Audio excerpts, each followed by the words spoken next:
Hello,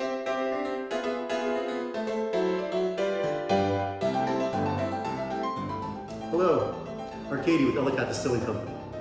Today I'm going to walk you through how to make a blueberry gin Rickey, which is our take on the classic gin Rickey cocktail.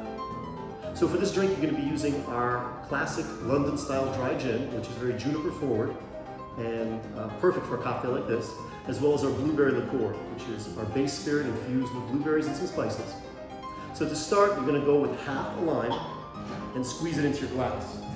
Now, if you don't have lime, fresh lime, you can use lime juice, but fresh is almost always better.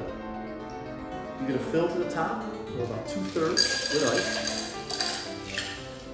You're going to add 1.5 ounces of the gin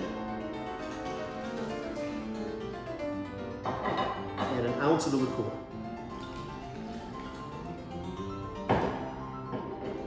On top with club soda. And you want to stir just enough to get the ingredients mixed up, but not enough to lose the carbonation.